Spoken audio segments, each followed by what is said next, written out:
Todos nosotros somos seres humanos, ¿verdad? Bien. Todos nosotros somos diferentes, ¿verdad? Bien. Todos nosotros somos hijos de Dios. Bien. Todos nosotros somos amados de Dios. Hay varias preguntas que están ligadas acá, que tienen que ver incluso con la autoestima y todas esas cosas, pero hay un texto en la Biblia que es muy revelador. Es tan revelador que el propio Jesús citaba estos textos de acá, del principio de la Biblia, del libro de Génesis, para referirse justamente a cómo somos como personas humanas, como seres humanos. Y eso de que somos todos iguales y que Dios nos ama todo por igual, pero que no todos tienen la dicha de ser hijos de Dios porque se han alejado por causa del pecado. Hoy el pastor en la iglesia en Vialet dijo, lo que caracteriza al pecado es el yoísmo, es el yo. Es yo pienso, yo creo, yo digo, yo hago, a mí me parece, yo lo pienso así, y eso es pecado. Es decirle a Dios, no, está bien, quédate ahí donde estás vos, que yo sé mucho, yo sé lunga la vida, así que a mí no me vengas con nada. De esa forma, las personas caen en ese pecado que los lleva lejos de Dios y por lo tanto los lleva al caos. Y no se dan cuenta. Hay personas que tienen, como decía mi papá, tienen un nido de carancho en el cerebro. Se tienen un despiole en la cabeza. Y vos lo ves hasta en la forma de vestirse. Hay gente que tiene un cartel acá que dice, chapita, estoy de la cabeza, no me tome muy en serio. Y es porque esa persona está convencida de que ellos tienen una perspectiva superior a todos los demás, son más vivos que todos los demás, y la verdad es que lo que hacen es seguirse a sí mismos, y con eso lo que logran es aumentar el caos. Yo estuve pensando estos días bastante en un texto que está en Génesis capítulo 4, 25 y 26. Perdón, Génesis 5, 1 y 2. Porque hay unas referencias acá que tienen desde el punto de vista bíblico, desde el punto de vista del conocimiento de Dios que está en la Biblia, de la teología si quieren, un significado realmente profundo. Acá hay filosofía de la buena, porque el principio de la sabiduría y de la filosofía es el conocimiento de qué es el hombre, qué significa ser humano, que esa es la expresión que vamos a estar usando ahora. ¿Qué quiere decir ser humano? Cuando Dios creó al ser humano, lo hizo a semejanza de Dios mismo. Los creó hombre y mujer y los bendijo. El día que fueron creados, los llamó seres humanos. La palabra hebrea, Adam, que es un plural, seres, que quiere decir seres vivientes, seres humanos, porque no son iguales a los otros seres humanos, por lo que vamos a ver que dice acá, no es igual que un perro, que hay un problema hoy día con eso. Hay mucha gente que cree que, y habla de los seres vivos como que todos los seres vivos tienen un nivel de dignidad igual. La verdad es que no, todos tienen vida en alguna forma, pero de ninguna manera se puede comparar un animal con una persona en tanto su calidad especial que tiene, que está acá y sale de este versículo que está en el capítulo 4. En el capítulo 1 y 2, si ustedes recuerdan, de Génesis, está el relato de la creación, cómo Dios creó el tiempo, el cielo, la tierra, las piedras, los mares, las plantas, los animales marinos, los animales terrestres y por último al hombre. Hay todo eso con un relato precioso, desde el punto de vista científico, poético, del lado que uno lo vea, que está en el capítulo 1, y en el capítulo 2 vuelve otra vez a hacer una especie de síntesis de cómo Dios creó el universo, y ahí le dedica un rato más a la creación del primer hombre y la primera mujer. Ahora vamos a llegar a eso. Si ustedes se fijan, lo primero que dice aquí es que Dios creó al ser humano. Ese es el primer punto. No se puede ser cristiano, hijo de Dios, no se puede estar bien con Dios si algo que Él puso tanto empeño en hacer, nosotros se lo negamos de plano. Yo no le puedo decir a Dios, mira, yo creo que vos sos muy bueno y que estás en todo y que creaste el universo bárbaro, pero eso de que nosotros somos una creación especial tuya de Dios, la verdad es la evolución, que los animales evolucionaron y llegaron a ser lo que somos ahora, y esa es la explicación. Que de paso, adviertito, nosotros a veces los cristianos damos por sentado que los cristianos estamos en contra de plano contra esta teoría que está muy en boga, que es la teoría de la evolución. Tengo que hacer un paréntesis acá. Teoría de la evolución. La teoría de la evolución, como todas las teorías científicas, todas, tienen diferentes secciones o partes. Por ejemplo, en la teoría de la evolución está la idea de que la creación se va transformando continuamente en pasos que llevan quizás millones de años a cosas diferentes, que hay una evolución de las especies.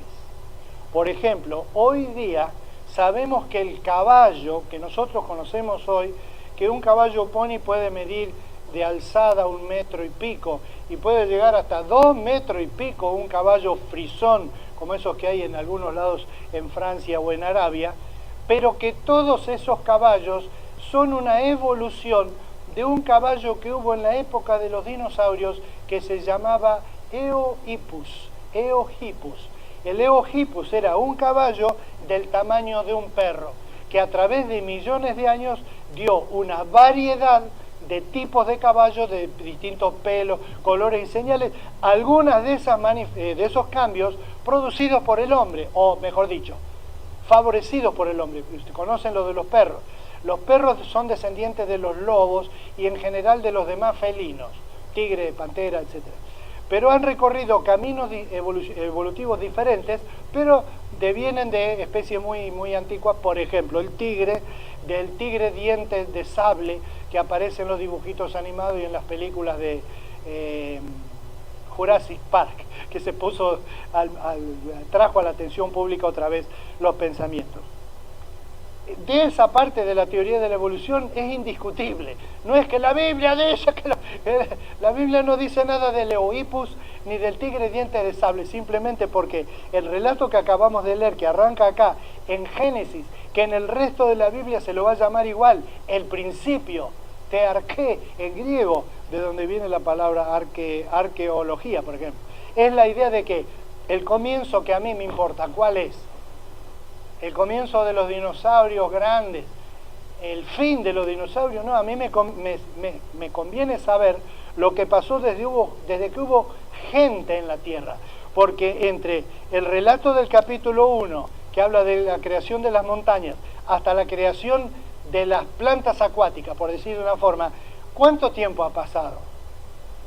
La Biblia dice en el relato del Génesis un día, pero la palabra día en hebreo no quiere decir 24 horas, de ninguna manera, quiere decir un lapso de tiempo. Entonces el lapso de tiempo puede ser de un día de 24 horas, pero puede ser un lapso de 1.000.000 de años.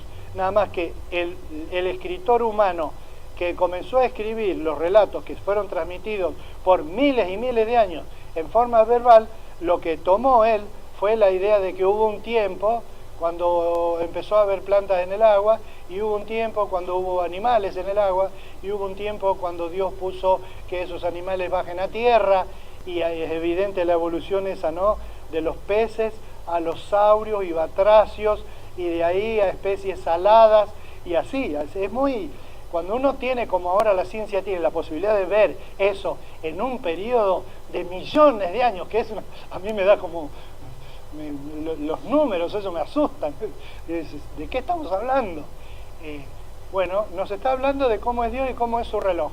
Si se fijan en la Biblia, un uso del tiempo, por ejemplo, para ejemplificar esto de que el tiempo, el día, no quiere decir de ninguna manera exclusivamente de 24 horas, es cuántos días estuvo Jesús en la cruz. Todo el mundo sabe, en el mundo cristiano, que decimos siempre, Jesús estuvo 3 días en la cruz, en poder de la muerte. Jesús, ¿cuándo murió?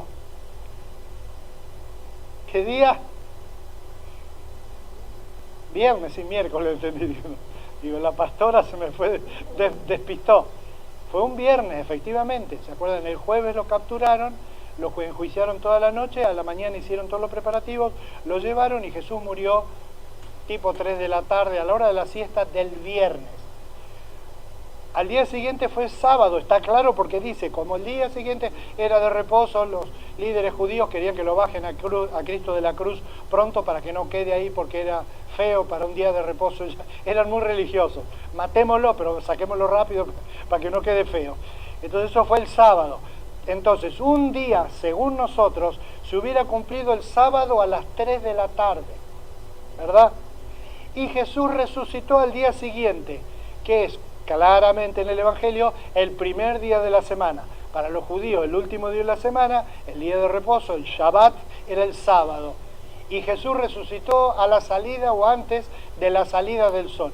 Es decir, Jesús hubiera estado, del viernes al sábado un día, del sábado al domingo a las 3 de la tarde hubiera estado 2 días, pero resucitó a la madrugada. ¿Pero por qué es así? Porque los judíos contaban los días en días, toca un día. Por ejemplo, decían, para venir de Jericó a Jerusalén caminando, a mí me lleva 2 días. Probablemente salían a la tarde y llegaban a otro día, a la mañana, pero tocaba 2 días, entonces decían 2 días. Para nosotros hubiéramos dicho 48 horas. No, 48 horas no, 2 días. Sale el jueves, llega el viernes, son 2 días. Gracias, mi amor. Gracias, mi amor. Estuve un poquito enfermucho estos días. Y estoy transpirando como un testigo falso. Pero estoy diciendo lo que está acá, ¿eh? Espero que vos busques Génesis 5, 1 y 2. Acá dice, bueno, de la teoría de la evolución, para hacerla corta, la única gran diferencia que tenemos es el nacimiento de las especies. En la teoría de la evolución, la idea es que las especies se fueron generando por fenómenos químicos hasta llegar a seres monocelulares, como son las amebas y los paramecios, cuando se acuerdan cuando estudiamos en el colegio. Y que esos evolucionaron a seres más desarrollados y más desarrollados y más desarrollados y más desarrollados, y entonces fueron evolucionando a series cada vez más desarrolladas, y ahí fueron saliendo diferentes especies cada vez más desarrolladas hasta que llegó una especie más inteligente, que dicen algunos que es porque pudieron aprender a usar el dedo pulgar, no como mi señora, que lo tiene enyesado, y entonces la diferencia con los otros primates, los monos y todos esos, que ellos aprenden las cosas solamente con los dedos y no con los pulgares, que los usan como un quinto dedo que hace el mismo movimiento. Si se han visto cómo pela la banana o los monos, agarran la banana así. Qué profundo el mensaje de hoy, mamita. Esto es para la universidad. Y agarran y cortan así la piel, porque ellos no usan el dedo pulgar. El ser humano sí, y eso le dio un desarrollo muy grande para la fabricación de herramientas. Ellos tomaban una piedra, hay por todos lados de esas piedras, en los lugares con hay restos arqueológicos, hay civilizaciones de quizá un par de siglos atrás que usó esa técnica, que la ha usado recientemente o que han dejado desperdicios. Tomaban una piedra que más o menos le gustaba la forma, que tenía que ser de cierto material, y con otra piedra que la elegían para eso y la tenían como herramienta, le iban golpeando en el borde así, y le iban lascando. Entonces dejaba acá arriba una especie de sierrita, porque lo hacían de los dos lados, o si tenía una cara plana, lo hacían con la cara plana mirando hacia adelante y lo iban quebrando así, o a veces calentándola en el fuego y levantándola con unos palitos y después echándole gotitas de agua con mucha paciencia para que se vayan rompiendo, para buscar tener un instrumento más o menos de este tamaño, pero que tuviera dientes aserrados acá. Entonces yo podía ir, después que un tigre mataba una vaca, el tigre comía la vaca, despedazaba con las garras y con los dientes y con la lengua. Vieron que los félidos tienen la lengua que es como un cepillo. Cepillaban los huesos, cepillaban todo lo que podían del cuero y todo, y se iban. Cuando ellos se iban ya había una fila atrás de otros animales que aprovechaban lo que estaba ahí, que eran los carroñeros. Entonces los carroñeros tenían unos picos así, como hasta ahora los tienen, que les permitían romper los huesos y comérselos. Pero ahí es donde podía venir el ser humano, correr a esos bichos, espantarlos con palos y piedras, no al tigre, pero a los carroñeros, y con esa herramienta cortar un hueso, quebrarlo y chupar el tuétano del hueso, que es muy rico en muchas sustancias y además es lo único de carne que hay, que se puede comer. Y entonces, ¿a dónde iba con esto? La evolución, según la teoría de Darwin, implica que las especies se fueron mejorando y eso implicaría también que la especie humana se estaría mejorando, cosa que no parece, pero es lo que ellos creen. Ahora, eso sí, la Biblia dice claramente que cada especie fue creada por Dios, es decir, el primer mono fue mono desde que Dios lo creó y no desde que evolucionó de una tortuga que le empezó a crecer pelo a los 2 millones de años y evolucionó en ese sentido. No es muy bueno el ejemplo que usé, pero se entiende la idea. Volvamos entonces otra vez a la teoría de la evolución y todo. Todas las especies evolucionan, los seres humanos evolucionamos, los seres humanos de hoy somos... Miren, ¿cómo será que el ser humano evoluciona? Que nuestro promedio de vida de hoy, respecto de cuando estaba la Revolución de Mayo, ha subido como 20 y pico de años. Vivimos más. Dicen, no, claro, es porque comemos más. Sí, pero ¿vivimos más o no? Sí, la altura de las personas ha cambiado la altura de mis nietos respecto de nosotros es diferente. Las manos de los chicos de hoy que se han criado todo el tiempo con el celular, tienen más destreza en el celular que mi papá, que era artesano y muy bueno. El cerebro de los chicos de ahora tienen más capacidad de algunas abstracciones que la que tenían los chicos de alguien que creció en el campo y que se daba maña para cortar un palito en la mitad sin rajarlo, que los chicos estos con la computadora no lo saben hacer, pero ellos lo sabían hacer. Pero estos que están acá tienen un cerebro más desarrollado para eso y menos desarrollado para cortar palitos. Y los chicos del campo tenían más desarrollo para cortar palitos y menos desarrollo para la computadora. Ahora tiende a haber una comunicación que permite que aún los chicos del campo anden cortando palitos con auriculares en el oído, escuchando música inglesa o la que les gusta, y aprendiendo a manejar los pulgares, además de cortar palitos que ya prácticamente no lo necesitan. ¿Se dan cuenta a dónde voy? Pero esto es fundamental lo que dice acá, que Dios creó al hombre y que Dios ha hecho una maravilla con el hombre. Nosotros, si conocemos a las personas, aún las peores personas que conocemos, son una maravilla. El cuerpo de una persona que está muriendo de cáncer con metástasis por todos lados, todo el resto es aún el fenómeno del cáncer es una maravilla, es una cosa tremenda, que vos decís, ¿cómo sería si no fuera por el cáncer? Que esa enfermedad tan terrible y muchas otras han entrado por causa del pecado del hombre. Si esta gente que fue creada por Dios nunca hubieran pecado y nunca nadie hubiera pecado atrás de ellos, nosotros hoy día no conoceríamos ni cáncer, ni diabetes, ni nada de eso. Dios nos creó, pero dice algo muy hermoso acá. Dice, Dios creó al ser humano, lo hizo a semejanza del Dios mismo. En algunas versiones dice, lo hizo a su imagen y semejanza. Muchas veces gente me ha preguntado, pastor, ¿qué quiere decir eso de que fuimos criados a imagen y semejanza de Dios? ¿Quiere decir, me dijo una vez una hermana, ¿quiere decir que yo soy en alguna forma parecida a Dios?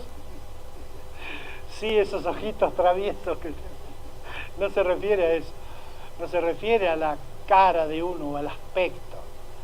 Hay gente blanca, negra, alta, baja, RH positivo, RH negativo, que tiene los pies para adentro, que tiene los pies para afuera, que tiene las patas jombadas para afuera, que las tiene metidas para adentro, que tiene la espalda encorvada, que tiene la espalda doblada para afuera, que tiene los dientes grandes, que tiene los dientes chicos, que tiene el cerebro de 1 kilo, otro que tiene un cerebro un poquito más chico, que tiene el pelo fino, otro tiene el pelo grueso. ¿Quieren que siga? Podemos estar toda la noche. Hay 8.000 millones de esos.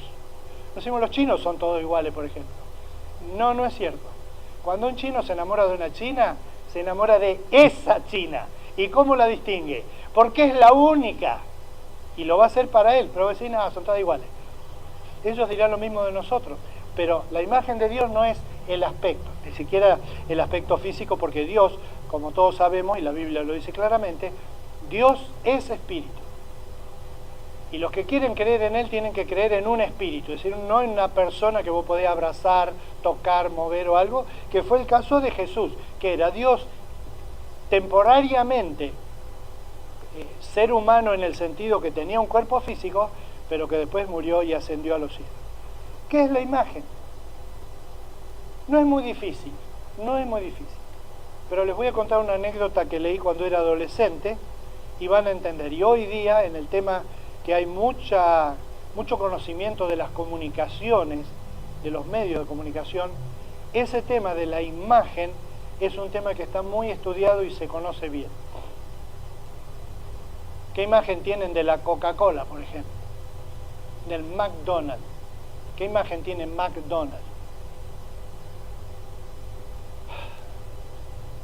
¿Por qué alguien podría comprar una zapatilla que tiene suela, cordones y ojalitos y colores muy bonitos, igual que una fabricada quién sabe en dónde, por una de esas de marca?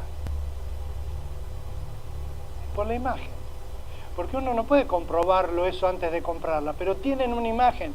Vos sabés que si compras un Mercedes-Benz, tiene una instalación eléctrica recontra estudiada, materiales de primera calidad, es una maravilla, por eso es tan caro.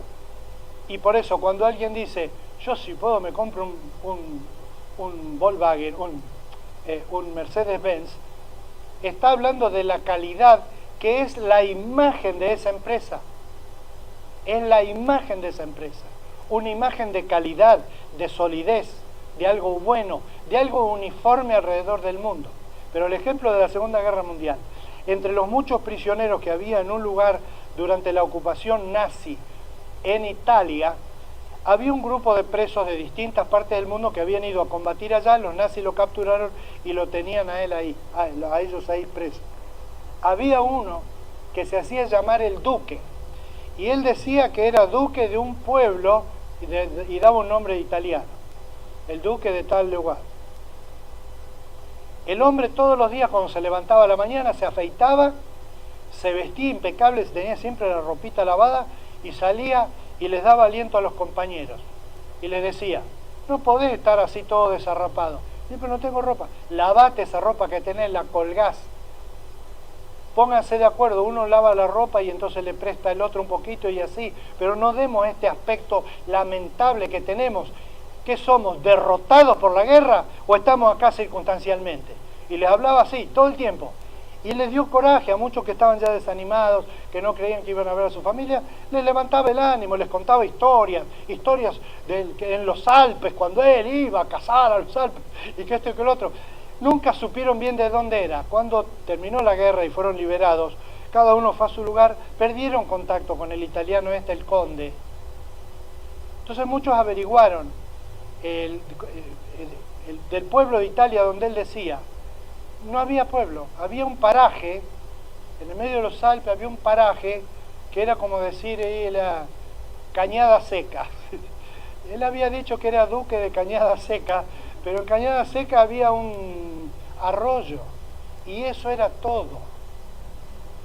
Por supuesto, si no había pueblo, no había ducado y no había duque que representara el ducado de ese pueblo. Quedó en la intriga este hombre. ¿Qué es lo que hizo este hombre? Y que lo salvó a él también, porque él se sentía como que tenía la misión de levantarles el ánimo a sus compañeros y mantenerlos con el espíritu alto.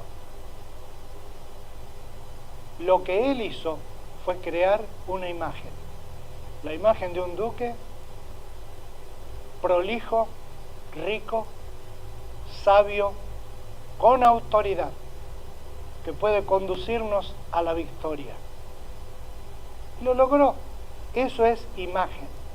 Es decir, algo que puede estar aún desvinculado de la realidad, pero que es algo que todos nosotros tenemos y proyectamos. Al revés, hay personas que proyectan una imagen de debilidad, de pobreza. Yo no soy nada, yo no significo nada, a mí no me quiere nadie, a mí me echan de todas partes. Entonces, la idea de la imagen es algo que está en el cerebro, ¿se entiende? No es algo que está en un lugar que yo puedo tocar, aunque usamos la palabra imagen, por ejemplo, para las imágenes religiosas, y alguno quizá vino a ver el mensaje porque yo mencioné la palabra imagen, y alguno va a decir, va a hablar contra las imágenes del catolicismo. No, para nada. Esas son imágenes también, pero puedo ir a una imagen de esas y agarrarla, alzarla, tallarla, pintarla, trasladarla, una imagen. Pero la palabra imagen acá se refiere a la persona, a la personalidad, al carácter de una persona. Muchas personas que nosotros conocemos, por ejemplo, personas que son famosas en la política mundial o en el deporte o en lo que fuera, nosotros no los conocemos, nunca los hemos visto, salvo en la televisión. No, ¿cómo no lo ve? Está todos los días en televisión. ¿Sí? Pero lo que vemos en la televisión es una imagen de una pantalla finita así, que nos muestra de una persona, imagen. Pero esa persona tiene un carácter, tiene memoria, tiene cosas que ama, tiene cosas que le molestan, tiene cosas que odia, tiene cosas que él cuenta, tiene recuerdos, tiene familia, tiene una historia, tiene metas. Bueno, esa es la imagen de Dios que está en el hombre. No que somos parecidos físicamente porque Dios es espíritu, pero Dios se ha encargado de que todas las personas tengamos algo, vamos a llamarlo así vagamente, que podemos llamar imagen, porque es algo que se representa acá, que es algo de lo que Él mismo es en nosotros. Yo te animo a pensar qué cosa vos ves en algún, porque es más fácil así, qué cosa vos ves en alguna persona que te hace acordar a Dios. Vos sabés que yo he orado varias veces al Señor, porque yo me río con eso porque conozco este tema de la imagen de Dios. Y yo tenía un compañero del seminario, y él nos hablaba y era muy conocedor de la Biblia. Es doctor en teología, todavía vive en Estados Unidos. Y yo me reía porque cuando yo lo escuchaba hablar decía, este habla como Jesús debe haber hablado. Hacía preguntas, así te tiraba la lengua. Decime, ¿vos creés que si tal cosa, tal otra? Una vez en la noche, me acuerdo en el seminario, estábamos hablando con un compañero ahí y él dice, pero escúchame, ¿vos qué estás queriendo decir? Que si yo justo estoy pecando y Cristo viene, ¿voy al cielo o al infierno? A ver, vos estás en el seminario, me tenés que responder ya. Y el otro dijo, no, si me agarra justo pecando, lo lamento, I'm sorry. Entonces vos nunca leíste la Biblia bien. Fíjate lo que dice Primera de Juan. Dice, y si confesamos, Él es fiel y justo para perdonarnos nuestro pecado y limpiarnos de toda maldad. Y que si no estamos en luz, como Él está en luz, tenemos esperanza, como es vida en Él y el perdón de todos pecados. Fíjate cómo dice en griego, dejó la jamartías, dice, de todo pecado. ¿Qué parte de todo pecado no entendiste? Y se hacía el malo, pero nos dejó una lección que 50 años después no podemos olvidarnos. Por eso es que a mí me parecía que era como Jesús, y yo me reía después orando, decía, Señor, yo cuando lo escucho hablar así, me imagino que Jesús era así, ¿verdad? Y me imaginaba a Dios sonriéndose, diciendo, sí, un poco de eso hay, porque hay una imagen de Dios en cada persona. Pues si no, pero esto es un borracho perdido. Bien, fenómeno. Puede ser, pero si buscas, vas a encontrar que hay algo en él. ¿Qué es imagen de Dios? No digo que es bueno, esa parte por supuesto es buena, pero no por eso, para decir, bueno, es un desastre total, pero tiene una chispita buena. No, para decir, tiene dignidad. Está tirado en el piso, está borracho. La gente no lo trata de usted, ni le dice respetuosamente, discúlpeme. Le dice, borracho, ¿querés que te manguereamos por la mugre que tenés? Así se trata a un borracho tirado en la calle. Así es que nosotros negamos la imagen de Dios en las personas. Dios es bueno, Dios es sabio, Dios es amoroso, Dios es moral, un Dios moral, que hay cosas que son malas y a Él no le gusta el mal. Dios es memorioso, y si se fijan, podemos hacer una lista larga, son las características que Él nos ha dado que nosotros también tenemos. A algunas personas le cae mal una cosa y a otras otra, pero a todas las personas hay cosas que nos caen mal y hay cosas que nos caen bien. Entonces debemos descubrir ese lado de las cosas que Dios nos dio, que compartió su persona con nosotros, su personalidad. Es mucho eso. Dios podría haber quedadose con su personalidad y haberla mostrado en Cristo y que quede de muestra, pero nos ha puesto a nosotros algo. Si buscás, como decía una canción, hay algo de ti, de Dios en ti, hay algo de Dios en ti. Búscalo, explotalo, hacelo crecer, descubrilo. Sé como Él en su muerte, diría el apóstol Pablo. ¿Sabés que Dios pudo llegar a morir por amor a mí? Vos sabés que todos nosotros podríamos morir por amor a otro. Dios ha creado al ser humano de esa forma. Algunos animales, cuando su cría se está por morir, los dejan. Por ejemplo, en un incendio, los dejan y huyen porque el instinto de supervivencia los lleva a, por lo menos que sobreviva yo, que puedo huir. El ser humano es el hombre que es capaz de volver al incendio a rescatar a alguien, sabiendo que él también se puede morir y ahí pierden dos en vez de uno. El ser humano, ¿por qué? Porque Dios ha puesto esa inspiración, digamos, de hacer ese tipo de cosas, no por un mero instinto de conservación de la especie, sino por un instinto de presencia de Dios en cada persona. Ahora los voy a meter en un lío y espero no estar pasándome del tiempo. No, vamos bien.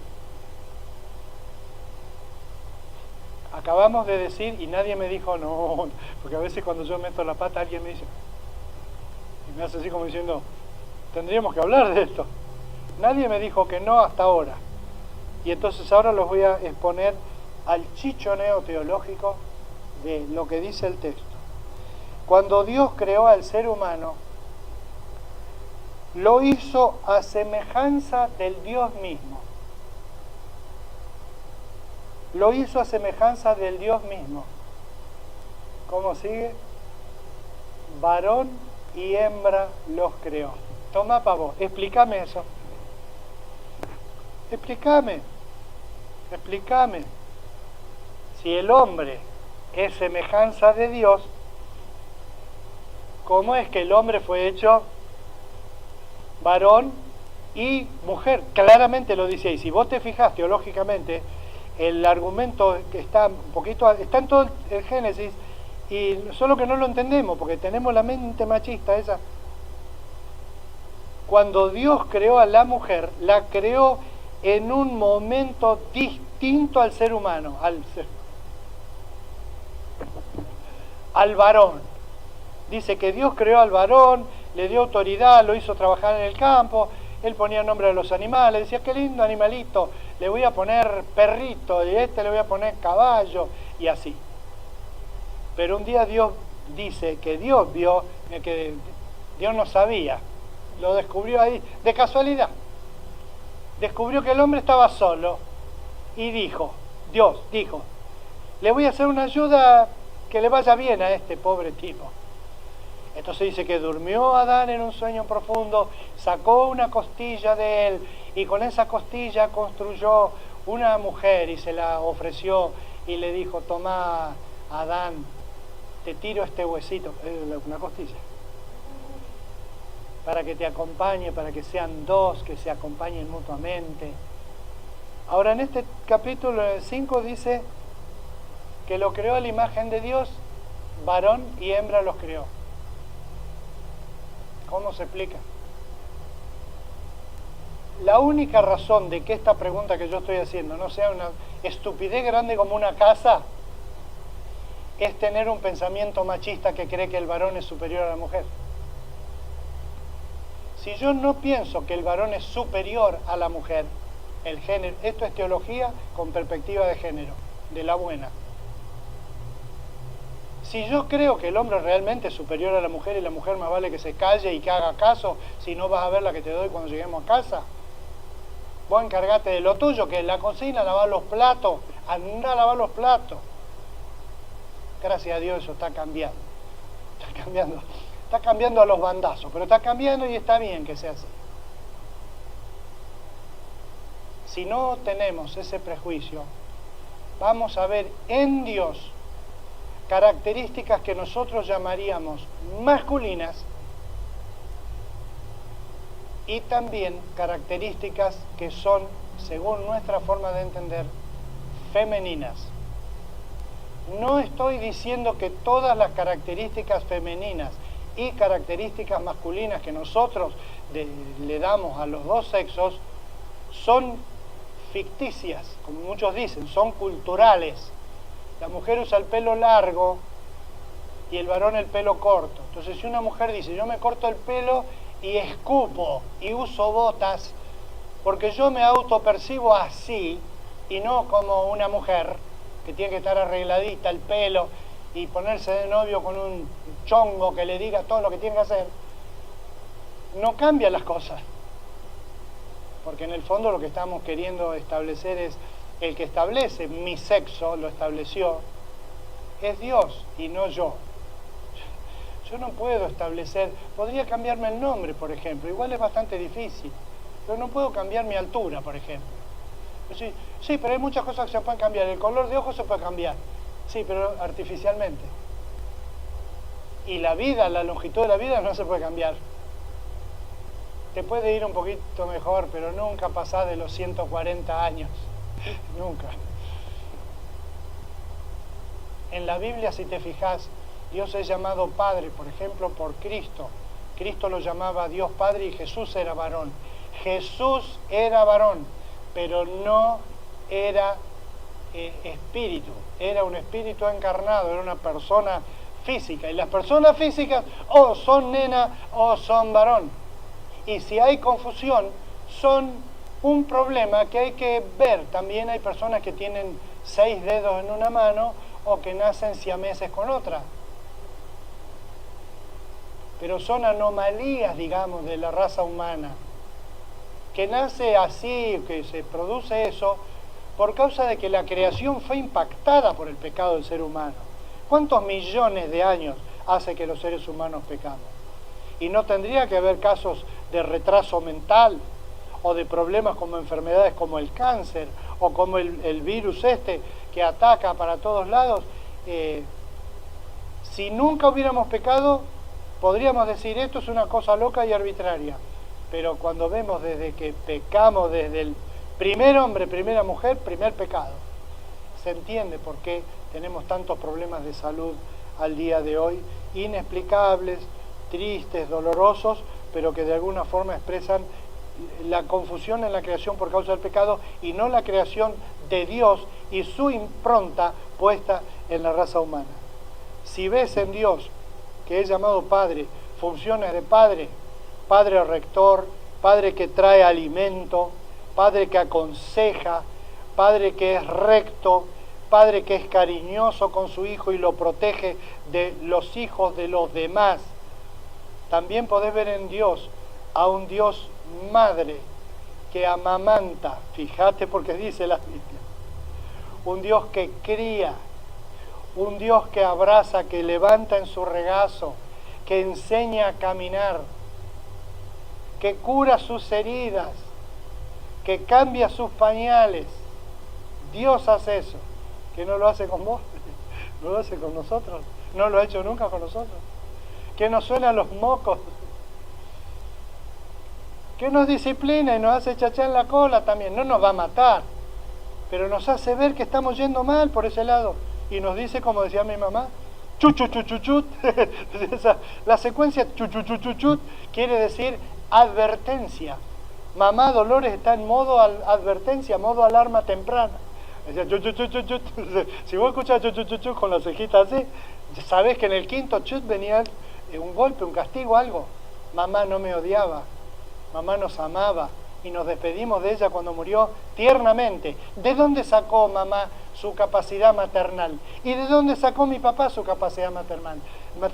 De la imagen de Dios que estaba en ellos y que desarrollaron esos aspectos. Y entonces mamá, cuando hacía esas cosas, no es que era cosa de ella, era parte de la imagen de Dios que creó al hombre a su imagen y semejanza y lo creó varón y hembra, y como ellos se armaron en su familia como un esposo y una esposa donde cada uno tenía funciones que nadie disputaba entre ellos para nada porque vivían fluidamente, ahí nos criamos nosotros y nos vino bien porque estaban siguiendo una forma de pensar que es propia de Dios.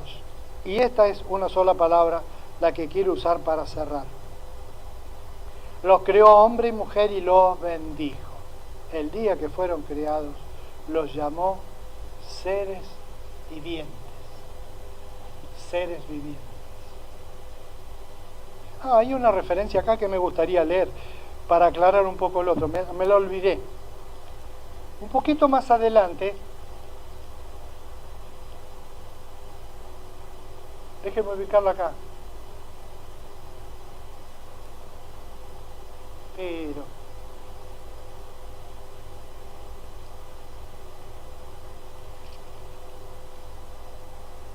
leo porque es la secuencia de los nacimientos que hubo después de Adán y Eva, los hijos y todo. Cuando Adán llegó a la edad de 130 años, tuvo un hijo a su imagen y semejanza. Acá era al principio todo. Tuvo un hijo a su imagen y semejanza y lo llamó Set. Usa la misma expresión. Tuvo un hijo a su imagen y semejanza. ¿Qué quiere decir eso? ¿Qué era parecido a él? ¿Qué parecido de la cara, la estatura, el sexo? Sí. No, probablemente tenías cosas como el padre que hacía, por ejemplo, cuando protestaba, hacía igual que papá, imagen y semejanza. Y todos los seres humanos tenemos alguna reacción, imagen y semejanza, del Padre y Madre de Dios. No estoy queriendo con esto decir, formemos una teología de la diosa madre, que no. En la Biblia está claro cómo hay que tratar a Dios, hay que llamarlo Padre, y Él, con el Espíritu Santo en nuestro corazón, haciendo la obra de Jesucristo adentro de nuestra vida, funciona como padre, madre, hermano, juez, un montón de figuras que usa. Jesús mismo les dijo 2 o 3 nombres diferentes a los apóstoles, no para confundirlos, para que se confíen, para que digan, che, tengan confianza conmigo, tengan confianza. Ya no los voy a llamar mis siervos, mis esclavos, yo los voy a llamar mis amigos, porque el esclavo no sabe lo que piensa su señor, pero el amigo sí sabe, lo conversan. Che, vos sabés que estoy por arrancar un proyecto, voy a armar una iglesia en Carlos Paz. ¿Y dónde la vas a armar? No sé, vamos a buscar. ¿Y para qué va a armar si hay un montón de iglesias? ¿Qué a vos te parece que hay suficientes? Y no, pero podemos reforzar esa iglesia para que hagan el ministerio. ¿Y no será que habrá que abrir el ministerio para dar otra perspectiva más que amplíe la oferta para que más personas lleguen a conocerme? Y la verdad que no es mala idea. ¿A vos qué te parece? Bueno, ¿le metemos para adelante? Sí. ¿Sí qué? Sí, vaya porque yo lo voy a bendecir. Y hoy fue un día de bendición para esta iglesia. Hoy es el día que tenemos menos gente. Porque consultamos juntos en la iglesia con un café de por medio y una factura. Dijimos, qué lástima porque al irnos a la mañana no vamos a poder ir a la mañana a Vialet y encontrarnos con aquellos hermanos de los cuales somos parte también, porque salimos de ahí. Pero a cambio de eso, vamos a redoblar, y ellos van a estar allá, y va a estar su streaming predicando el Evangelio allá, y nosotros acá a otra gente. Y vamos a hacer en total más de que si nos quedáramos simplemente allá. Y tendríamos contacto acá, y podríamos abrir las puertas para que alguna persona que sienta que el Señor lo está llamando, tiene un lugar para encontrarse. Si lo quiere, si no lo quiere, Dios también es muy celoso, dice la Biblia. Dios es celoso, y Dios no le puede mandar diciendo, hace esto, hace el otro. Dios es celoso. Y dice, momentito, a mí, vos no me vas a mandar lo que tengo que decir. Vos, hacé caso a lo que yo te diga. Entonces uno si ama a ese padre, dice, ay papá, perdóname, se me fue la mano, claro, que yo te voy a mandar a vos a que me digas que te voy a decir yo lo que tenemos que hacer. ¿Te animás en tu propia vida personal a reconocer a un Dios que te bendice, no que te trae suerte. Si estás enfermo te cura y después te olvidas de Él. No, si te olvidas de Él sos un tonto curado. Sos un tonto curado. Y el tonto curado no va a ir al cielo. Va al cielo aquel que arregla su situación con Dios. Y después, si se sana, no se sana, si se muere de la enfermedad o de lo que fuera, tiene arreglado todo su futuro por la eternidad. Vos lo tenés, vos ahora estoy apuntando a los que estamos acá, pero también a los de la camarita. De paso vieron que cambiamos la disposición para verlos cara a cara. Yo no los veo, pero sé cómo están ahí. Gracias, porque algunos ahí se tomaron la molestia en buscar la forma de comunicarse conmigo y me desearon feliz cumpleaños ayer. Gracias, les mando un beso. Eso también es de Dios, ¿eh? Eso también es de Dios. Padre nuestro que estás en los cielos, la verdad, estamos sorprendidos de la maravilla que has creado cuando creaste al ser humano. Todo lo que nosotros vemos en las personas y en nosotros, y especialmente en algunas personas, por ejemplo, las que son hiperinteligentes, son una maravilla. Y uno dice, ¿por qué este salió así? Y nos damos cuenta que es porque vos le diste la semilla para que él sea así. Le diste el ADN para que él sea inteligente. Y te damos gracias porque ese ADN tuyo recorre nuestros cuerpos transversalmente y queremos aprovecharnos de eso, Padre, y desarrollarlo y dejarlo crecer. Perdona nuestros pecados, que son la distorsión de eso, y bendícenos con guía, con inteligencia, con sabiduría de tu Espíritu Santo. Vení a morar a nuestro corazón en plenitud, en riqueza. Lo vas a hacer, ¿verdad? Es lo que más ganas de hacer tienes, ¿verdad? Te damos gracias en el nombre de Jesús. Besito final, que Dios los bendiga, tengan una linda semana.